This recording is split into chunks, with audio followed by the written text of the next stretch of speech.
Hello, this is Chris Ott, and this is part 15 in this series that I've titled Metaphysics, and it's part of this series. It's the third in this sub-series on perception, which I'm including under the category of metaphysics because of the way I'm defining it and what the role that it plays in this system I'm getting at. Now, I have a lot of things I want to cover still on this topic of perception, and I don't know what I can fit into this video and keep it a good modest length. So I'll just get started, and if I need to, I'm just going to break it up because I don't like anymore to do really long videos. They get, especially when the subject changes halfway through, then you get quite lost. So I'm just going to cover one point at a time and then do several short videos instead of one very long one, as needed as it goes. Now, I've thought a lot. I've really actually spent a long time preparing for what I have left to say. And there's a lot of problems that I'm going to have in covering this because they're different topics. They're all on perception, but you're not going to see how they all add up, but they do. And they're all from my second book, The Evolution of Perception, Re-Explained. But I like to say it out loud, get it even, whenever I do try to clarify things for others, it clarifies things for myself. So this always is a kind of also self-help kind of practice. Anyway, let me just jump in then. In part 14, I covered again a point that I've covered several times in this series, and also in a previous series, and throughout my videos. I've covered this topic of the mind-body problem. And I think I've done a good job. If you've followed it, you should have it. You should totally get why it's a problem. And it is a problem.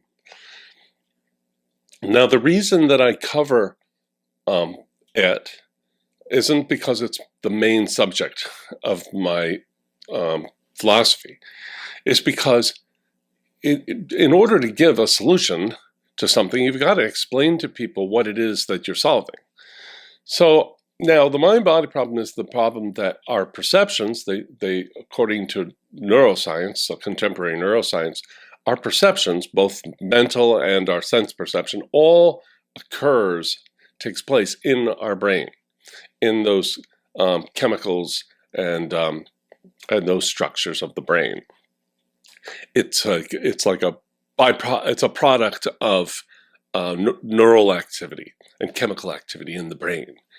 And electrical firing and stuff like that. So, and the way it's looked at is kind of like, it's sort of like a battery. You know, a battery is made out of, physical chemicals that are mixed together a certain way. And then out of that comes this ability to move things around, electricity or create heat, this form of energy. And so on that analogy, it is thought that somehow perception is created in the brain in a similar way, like it's a product of the mechanics of the brain that we don't quite understand what's going on to produce that perception. We do understand how electricity is formed chemically, but we don't understand how consciousness and conscious perception, dreams and thoughts and memories, and also just sense perception like color and sound, which occur in the brain, by the way, according to neuroscience. And I've covered this to death, so you got that. But the problem, the mind-body problem is if everything's in the brain, if all of our experience is in our brain, then whatever is its cause is obviously not in our brain, and therefore it is not part of our experience.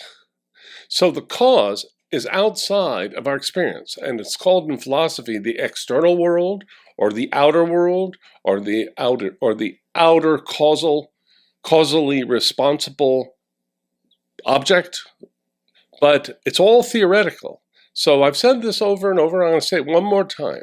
But if I look outside and I see a fire engine, the normal view is to go, okay, well, there's a physical fire engine. But actually in neurology, it's the idea is that your experience of the fire engine is actually occurring in your brain, not outside in the yard where the fire engine appears to be. But the cause of it is a fire engine that you don't perceive, in a yard that you don't perceive. This kind of mushrooms, because if that's the case, that experience occurs in the brain, then all experience occurs in the brain. How could an experience, if that's how experience is produced, then all experiences. So there's not just another fire engine that you can't perceive that's causing your experience of a fire engine, but there's, when I look at the clock on the one, there's another clock in the theoretical world that I can't perceive. And then, and everything. And when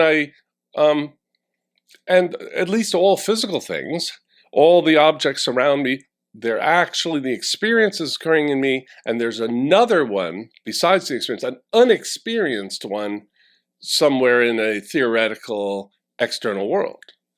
Well, this is very like Plato's theory of forms. It's sort of like, for every, like he believed that for every horse, there's a perfect horse in the world of forms that is the cause of our recognition of horses in our experience, and things like that. And you end up so that your entire world that you experience from birth to death, which we'll call the experienced world, the world of experience, the actual one that you cope with and think about and dream about and calculate about and do experiments on and in, that whole experiential world is, according to neuroscience, not the real world. And it's not the physical world.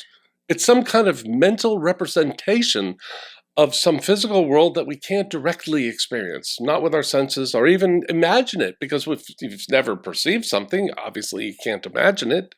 We not only don't know whether this theoretical real world is like our experience, but we don't even know if it exists because we have no way to test it. Now, many attempts to solve this have been tried, and I went over in the last couple of videos the change by a philosopher named Thomas Reid at the end of the Enlightenment. He changed the meaning of the word perception to only include sense perception okay, but that's not all he did. I'm going to get to this. And anything else, you'd label that as, sensation or something like that, like a pain or like, I don't know, if you think something, then you're thinking it, but you don't perceive your thought, which is kind of strange, because how do you know you had your thought if you don't perceive it? But anyway, so he tightened up the word perception to only include sense perception, but he defined perception proper, and this has entered into, it's affected the modern definition of the word perception. It was only properly used if the experience, say of this cup, produced in me a conviction that there's another cup in the unseen world that's causing it. Otherwise, it's not perception. Real perception is, and he called is perceptions where we're convinced that we're not looking at the thing, that it's caused by an external physical theoretical thing. And he called that common sense. The problem is nobody thinks that. And certainly ordinary people do not have a conviction when they look at a fire engine outside that that's not the fire engine, and that there's another one they can't perceive in another world that they can't perceive. Only philosophers think like that. The theory of materialism, if you can even call it a theory, because it's not really a theory, because a theory is an explanation, and materialism is more like a program for coming up with an explanation, because it has a thesis that doesn't really make sense. The idea that there's this external world that you can't see, and that's the physical world. That's what materialism is. It's a two-world view. The world of experience, which is not real, It's a representation of the real one. And then some theoretical real world that we can't ever perceive or know anything about. So we can never even study it in order to know how it produces our experience. Okay? I've said all this before, but then I said at the previous video, I said this actually set philosophy backward by doing this. And I want to talk about how that is, because I promised that I was going to get to it, how that set us backward. And I'm going to try to explain this. If I don't get it, I'll try to do it in a future video again. But by separating and calling only certain experiences that we think have as their cause something in the unseen causal physical world, if we only call that perception, everything else we don't know how to name, we'll give it other words like you experience that, or you think that, or you believe that, but you don't perceive these things. Like when you have a daydream, you don't perceive your daydream. You dream your daydream or something.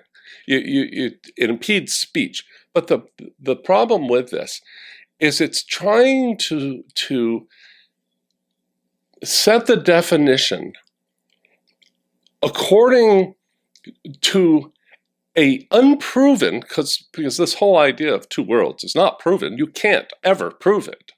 Okay, so so you define perception in terms of a theoretical dichotomy of two worlds, and that real perception are ones we know, are believe, and he believes that God gives us this belief that it exists in the real world outside of our experience. And he called this a natural kind of magic that God performs in people when he created us. What this does is a crazy way to try to solve the problem, because in science, you would make a definition according to empirical differences. So what they're trying to differentiate is between mental objects like a fantasy, and then a physical object on the wall like a clock, okay? And they're trying to make that distinction in terms of their theory itself, okay? But that's not really how scientific thinking works. Scientific thinking would begin by making a careful demarcation between the perceived and observable differences between fantasies and clocks on the wall, okay?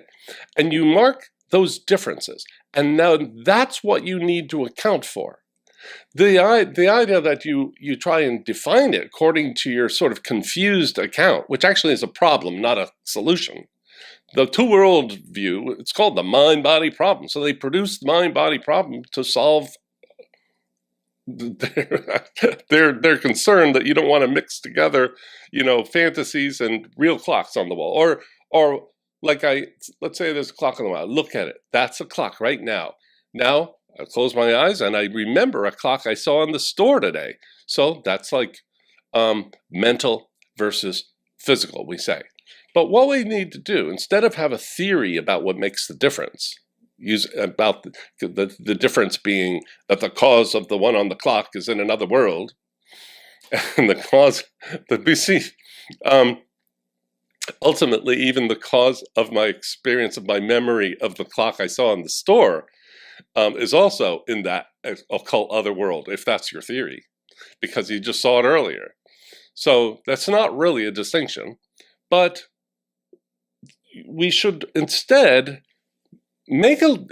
describe what it is that we're really getting at. When we say something's physical, what do we mean? And when we say something's mental, what are we trying to convey? We're not trying to convey something about another world we don't perceive, not normal people.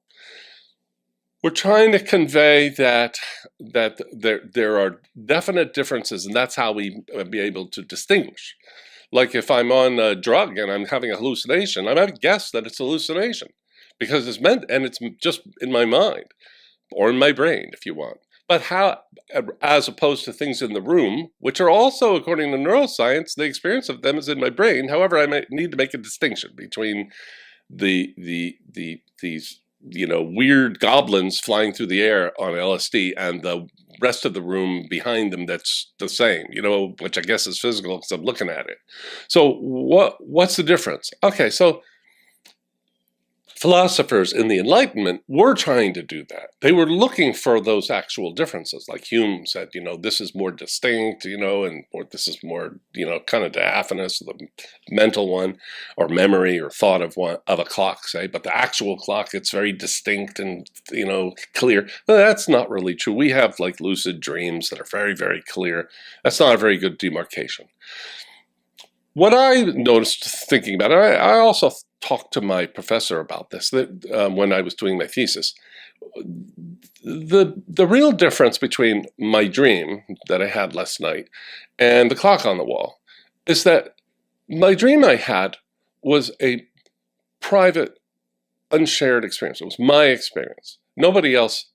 I could tell somebody the dream and they could imagine in themselves that dream, but that imagined dream isn't really my dream. That's just their best representation in their head that they came up with. But nobody can actually have my dream. That was the point of the video called We Only Perceive Our Own Ideas. But the clock on the wall is more shared. It's more public. So, and this is the real solid difference. This is the only real difference you'll ever find between physical objects and mental objects. The physical object, because both of them are supposedly, the experience of both of them is supposed to be occurring in the brain. So that's not really a difference. Although I'm going to get to that because that's problematic. But if 10 people or 100 people gathered around this clock I have on the wall, I don't really have a clock, I'm just saying this, but I have a painting on the wall. And they all gathered and they looked at this painting. Let's say it's a painting. And they look at this painting and they, oh, yeah, well, isn't that interesting? Oh, look who signed it. And they'll all agree on the signature. Oh, it's rectangular. It's wider than it is high. There's all kinds of things that we all can observe about it, which is not like the dream. I think you get the point. The dream is private. It's individual. Now, it doesn't mean that the experience, you can find any difference beyond that, because both experiences are subjective.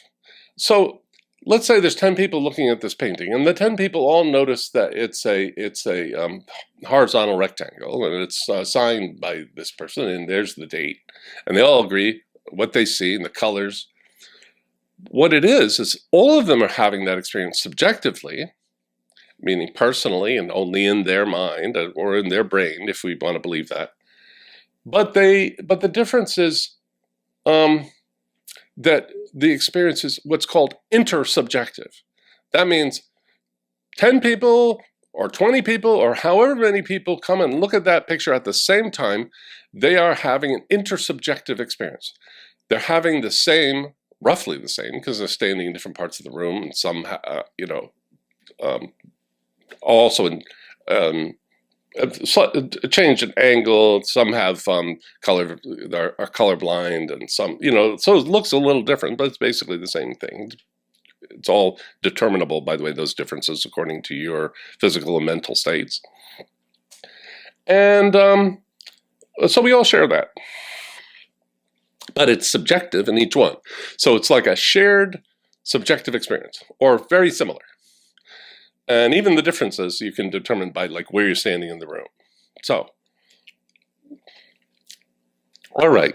So how can we account, if we really want to approach this a better way than the way that we've done it before, of deciding there's some other painting besides the one we're looking at in another world, and you can't perceive it or that world, and it somehow causes, but we don't know how, our experience, and we can never know how because we can't experience the causal world, according to that theory. None of this is my theory. I'm telling you what neuroscience holds at the moment.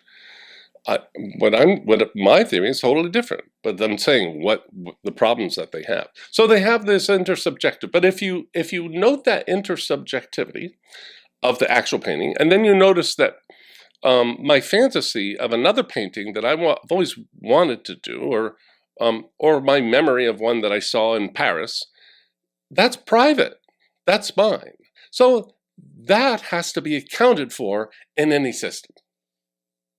And actually, the idea that one is actually out in the external world that's theoretical, its cause is somehow out there. And it's like there's another painting, just like out there with the real fire engine and the real clock, there's another real painting, all that stuff causing our experience, our intersubjective experience. It doesn't actually explain why some is private and some is public. It doesn't explain it because all of them are happening according to neuroscience, all of those experiences are occurring in the brain. So the I forget what the word is for close cause. The immediate cause is our brain states. So there's no difference between I look at that painting over there and somebody else, both of us, we're having this experience is the result of stuff that's happening in our brain, chemically and electrically. And when we go and think about the painting that we just looked at, we're remembering what it looked like. We're trying to recount what the date was and stuff. Again, that experience is occurring in the brain. So there's no real distinction. Okay.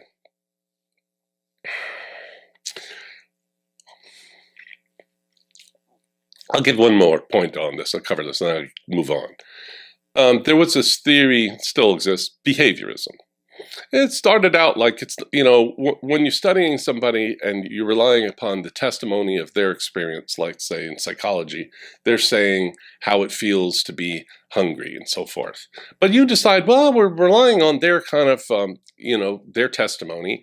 But we're the scientists, so we want to have something objective, something that 10 people can come in and see the same thing and we can write it down, we can quantify it. We don't want this fuzzy testimony of how it feels or how it looks or how it's experienced.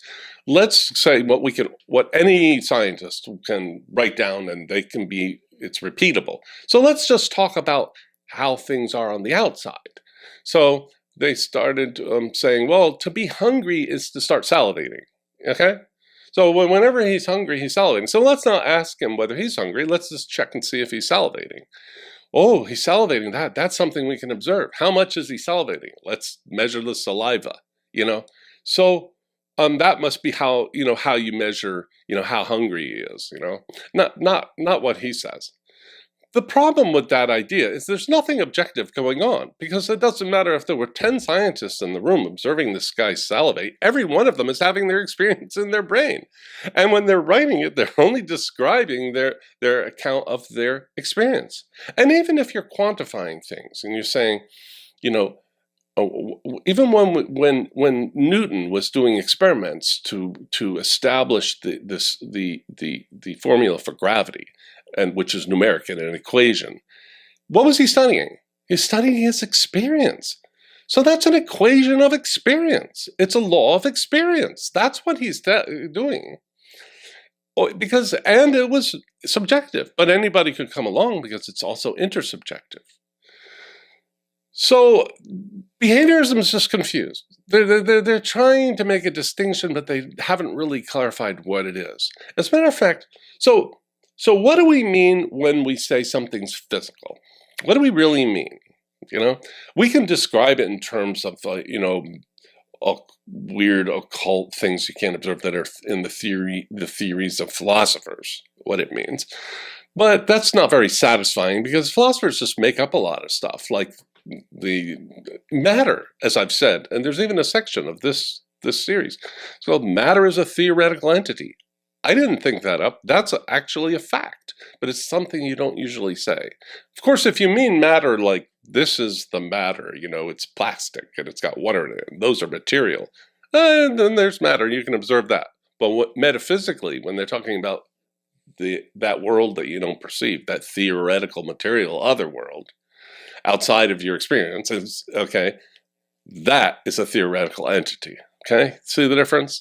In my experience, if I'm using it to refer to things in my experience, so what do I mean when I say some things matter?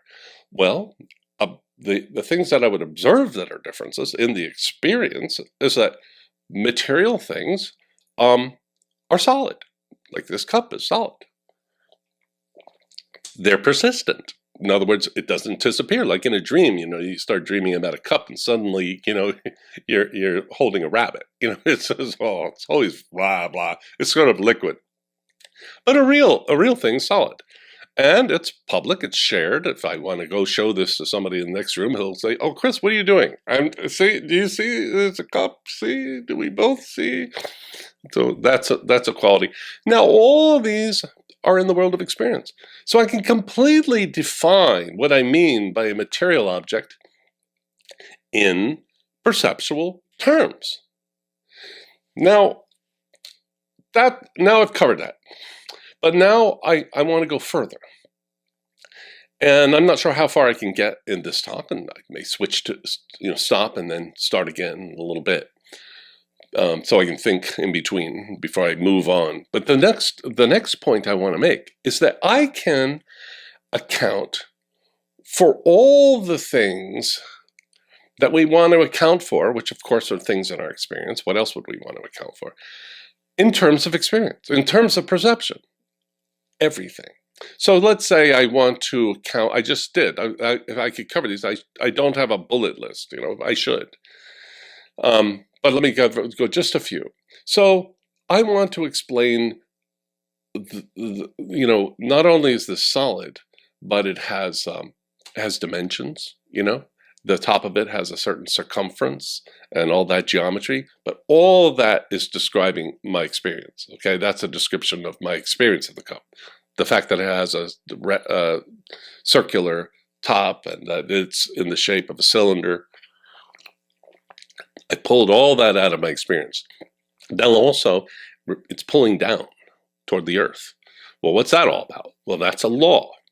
It's a law of gravity. And you can write it out as an equation.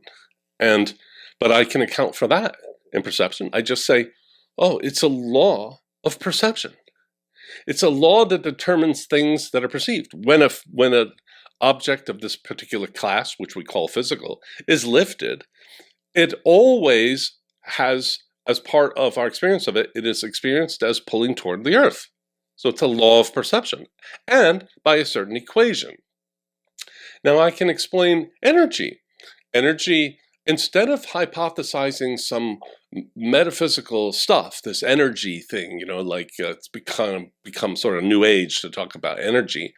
Instead, I just say, well, what am I really even talking about when I talk about energy? Let's say that there's a certain amount of energy in an arrow when I release it from a bow, and it causes it to fly across the room, and it gradually loses energy, and it hits the target. What am I talking about? Well, there's an actual mathematical set of equations that I could write out about what that arrow is going to do when I release it. And the more force that I pull, which I could also quantify, all these things are quantifiable in mathematics. And let's say the energy is nothing but those acting upon experience. So there's a law that when that so much force, which is a particular equation, is exerted upon an object and it's let go, it's going to react such and such. So that's the effect of a law of, again, laws of perception. So I can account for that. Now, what about language? Some people go, well, you don't learn everything from language, from perception. Some things you learn from language. You have to distinguish language. No, language is more than anything, is entirely understandable in terms of perception. It's a way of perceiving. So I'm going to get to what I mean by a way of perceiving in a moment or the next video. But what I mean is I look upon certain objects or shapes or sounds, which are forms. A form means a shape. Certain sound forms or physical forms as signs. And I see others as reference, what those signs refer to. And not only can I create simple language like, hold up this sign, it means, food, but I can also take that word, that sound, food, and it also can be seen as a sign for food. And then I notice that there's an and there's a and there's a duh. And so I can create new signs, letters, and I can look upon those letters as signs and their reference as sounds. And those sounds end up being words. And so you follow. It's just looking upon things in terms of signs and the reference. Now, none of these connections between signs and reference actually exist. They're just purely perceptual inventions. They're ways of schematizing what we perceive. Like, here's another example. I pick up a dollar bill. I wish I had one, but I don't. So I pick it up, and I want to explain to a child, say, that this is, it stands for 100 cents, okay? So I picture 100 pennies. But where are the pennies? There's no connection between the pennies and the dollar bill. So what is it? It's that the dollar bill is a sign to represent the pennies. And the pennies are also there to represent a certain amount of exchange power. So that is how you can explain language. That is how you can explain money. Well, both of these are mysteries, by the way, in philosophy. And then there's all kinds of things that they can't explain, which can be explained in terms of perception. So another example is like, what is life? What is life? They can't find where life starts. You know, there's that theory about the ooze in the beginning, you know, somehow it's struck by lightning and that ignited the chemicals to be alive, and then they start, you know, breathing and stuff. It doesn't really make any sense. What we really find, if we look back through the fossil record and consider these species going backward, and is the amount of perception. So you go back to, mammals, and they have less capacity to perceive fully that humans do. They can't interpret what they perceive. They have a limited amount. They sort of see the outside of things, but they can't like make abstractions out of what they perceive.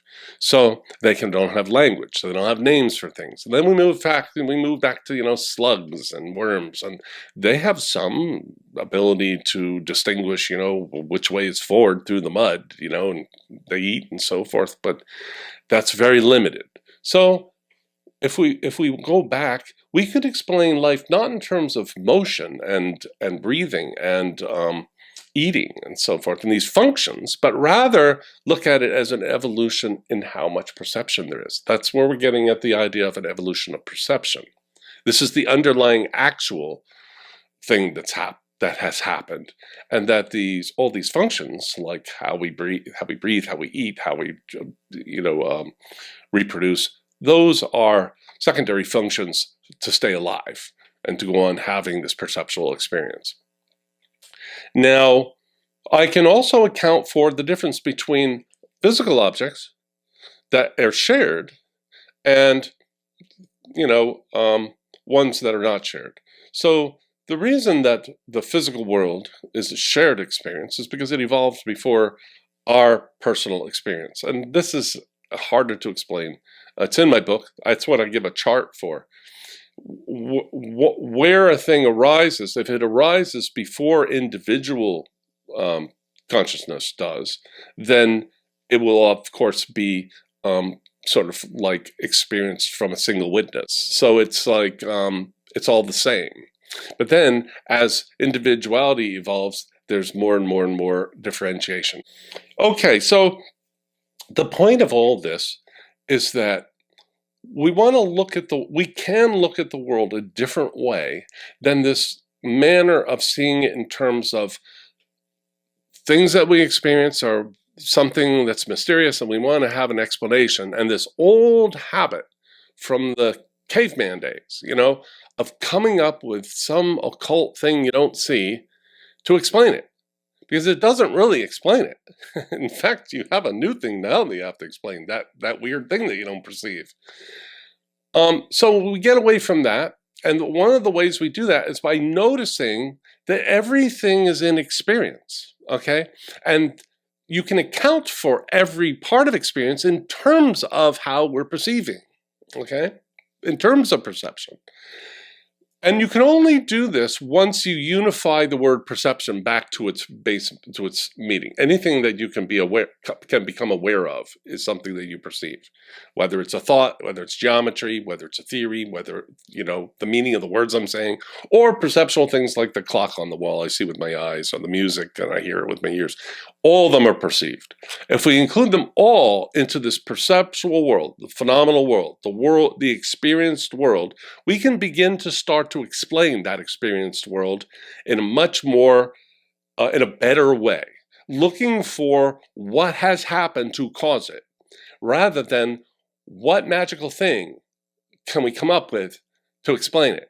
That was left over from kind of the days when we come up with animal spirits and stuff to explain the forests and the trees and the mountains and the valleys and the stars and everything you want and why you're sick. Everything was explained in terms of spirits. And maybe there are spirits. It's not my area. But the point, that's not my point. My point is that's not an explanation. That's not really coming up. That's not scientific, obviously. It's magical thinking. That's what it is. Now,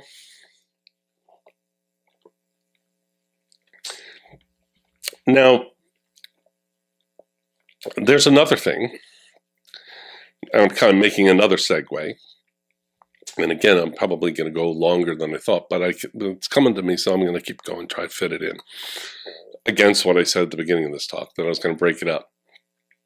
The next point is this idea of that everything's inside your brain, okay? That experience is occurring like a battery, experience is like the energy that you get from a battery by having certain chemicals enclosed there. I do doubt that. There's a real difference, and I'm going to point it out. There are many, but the whole idea that your experience is the result of something taking place and coming about as a result of something physical taking place inside your brain. Here's the problem. If you go and you study a brain, whether it's alive or not, and you use an electroencephalogram, or to get the electrical activity, or you find the chemicals and determine them, you're studying things in the experiential world, in the experience phenomenal world. Everything about the brain that you are going to study and how it's connected with an optic nerve to the eyes, and they have cones, all of that, the cones, the eyes, the optic nerve, the brain, the chemicals, the electrical activity, all of it is found in the experiential world. So isn't it strange to say that for you, your experiential world, which is your entire world, there isn't anything else. So even this theory of another world is something in your experiential world because it's a thought, which is part of your experience. So your entire universe, yours, is in your brain, which in turn is in the experiential world. So let me say this again. There's a problem with the idea. This doesn't occur with the thing of a battery making electricity. The experience, so we go, my experience is in my brain, and my experiential universe is in my brain, and or potentially, and my brain is in the experiential world. So my brain is in the world, which is in my brain is in the world, which is in the brain, which is in the world, which is in the brain, which is in the world. Now, I'm going to show a very creepy little film that kind of expresses this creepy idea, and it's why the scene is creepy. It's a scene from Hannibal, which is a sequel, I believe, to the movie Silence of the Lambs. And I've never seen this movie because it's too grotesque for me to even want to see it. But this clip kind of expresses this problem of a brain being in the experiential world. It's not It's not out there with the fire engine, the magical fire engine. The brain is part of the experiential world. So it seems strange that it contains the experiential world. So this guy, Hannibal, cuts a piece of this guy's brain out while he's alive and feeds it to him on a plate, and he takes it and he's tasting it. Well, the taste is happening in his brain, but his brain is in the experiential world.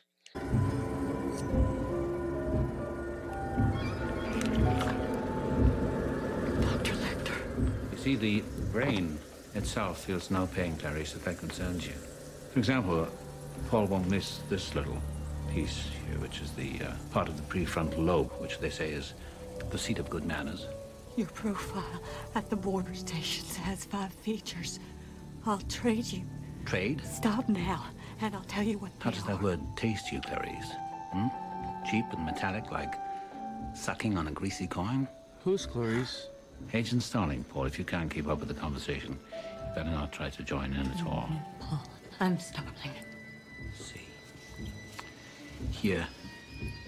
Now here's the sac that contains the brain.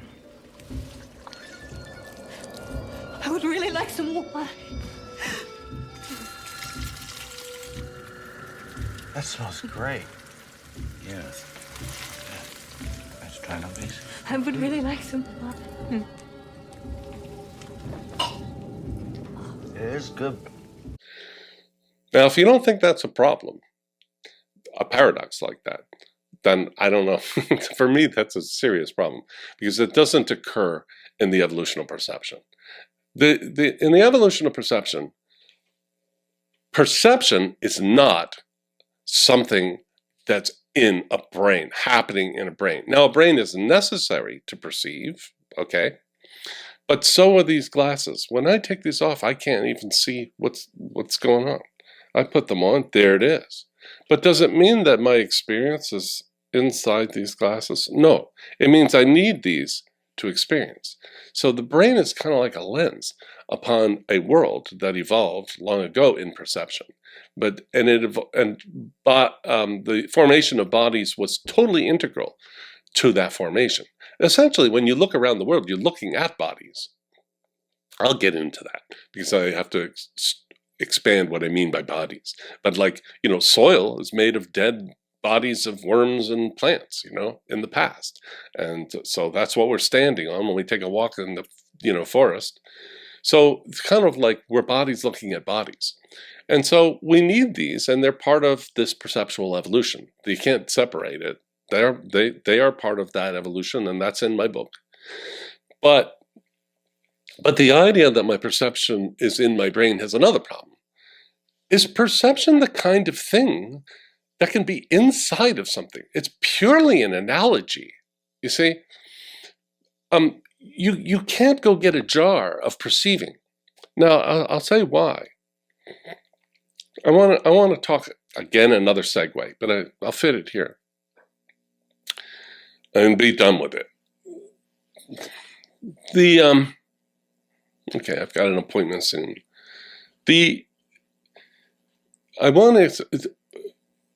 Perception. What kind of a thing is perception? Perception is an act. It's actually, to perceive is a verb, and perception is a noun for a type of action. It's like saying, swimming.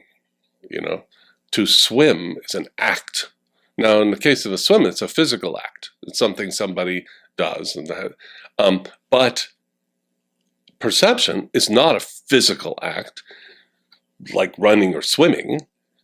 It's a psychic act. Okay? Now, we normally go, the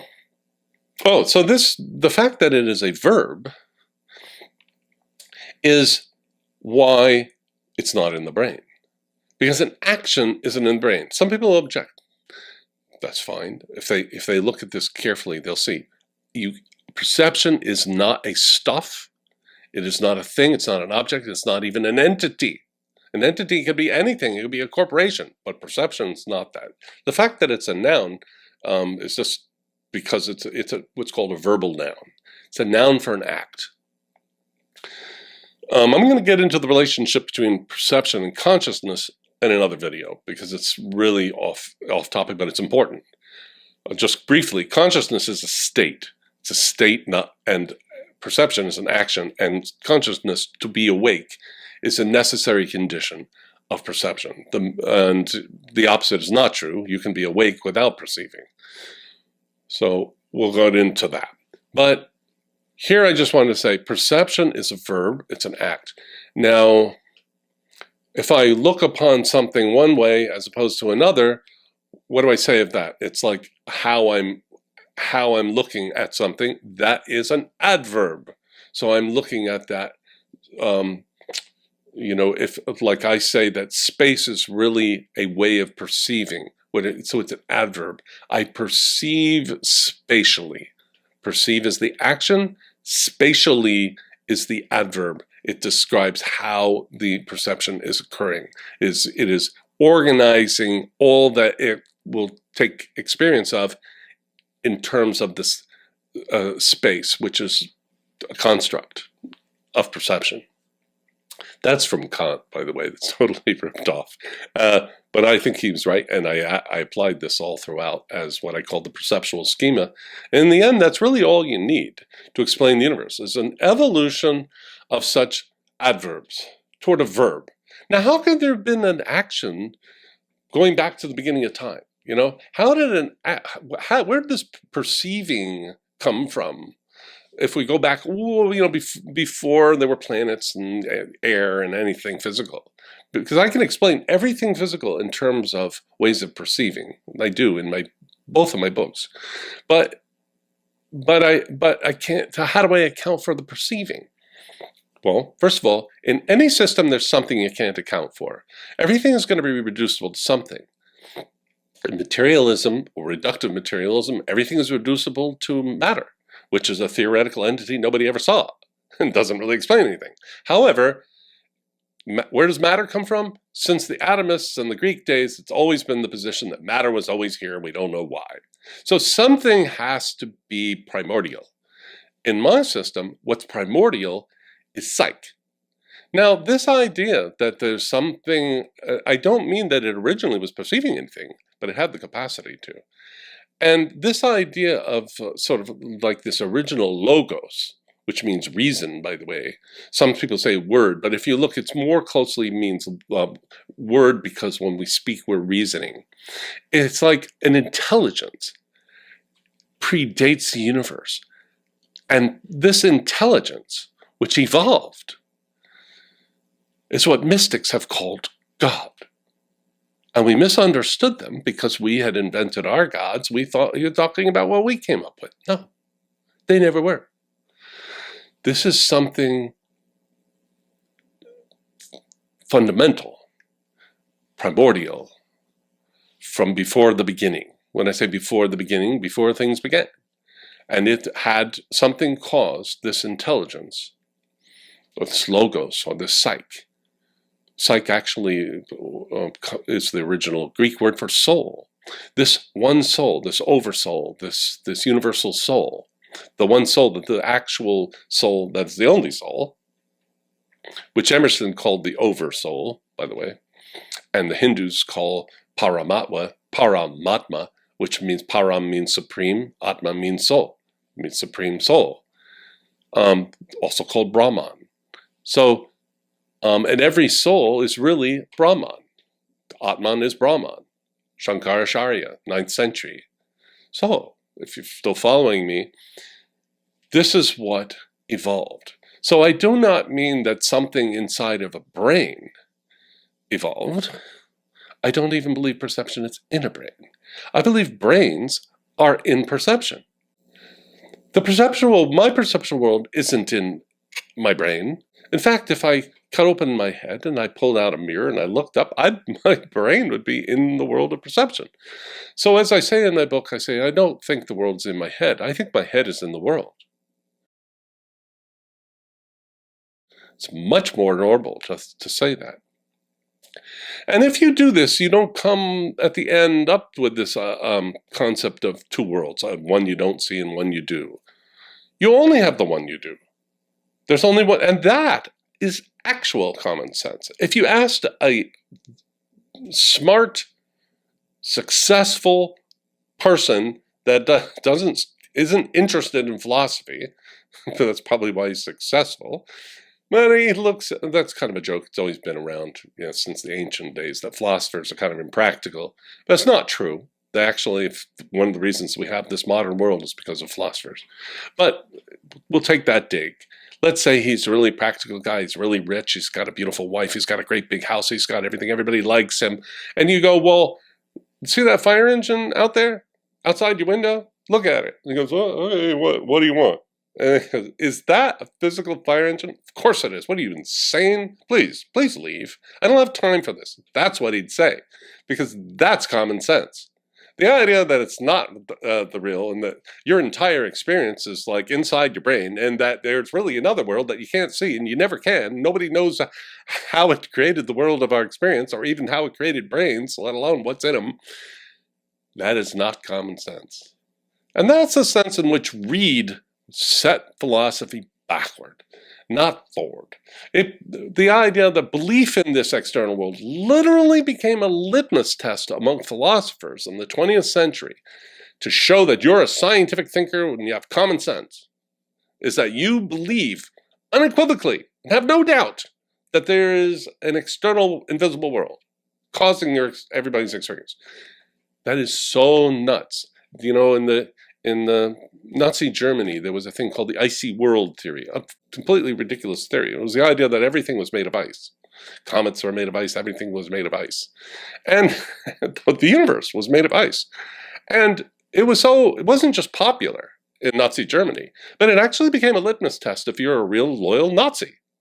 Do you ascribe, they would put it on a questionnaire, do you ascribe to the icy world theory? Yes, I do. Okay, well, you're in. Congratulations, buddy, you're going to go far. Because you understood that this is what we're doing now.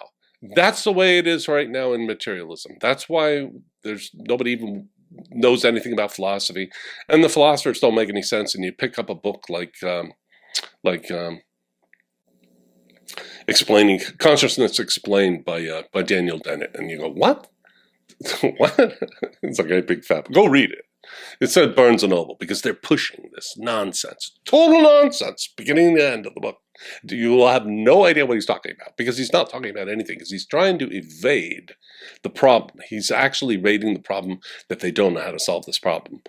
And so they do a lot of what's called gaslighting, where they say that you don't really have consciousness, you're like a robot and you're like a thermostat and you just have external things. And he never explains how he's able to observe or think all this up because that is his experience.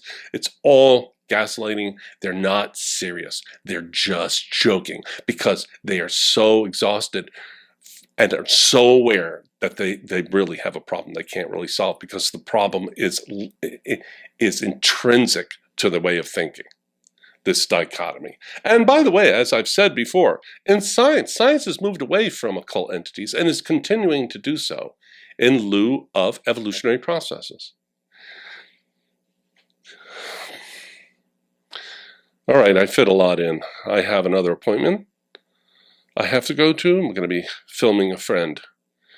And I don't need to do all those parts. I'm not sure what I'll do next. I kind of covered most of the points. I want to go more into the topic about consciousness next. That's what I want to do. And I'll see you there in part 16. And we'll be getting close to wrapping this up.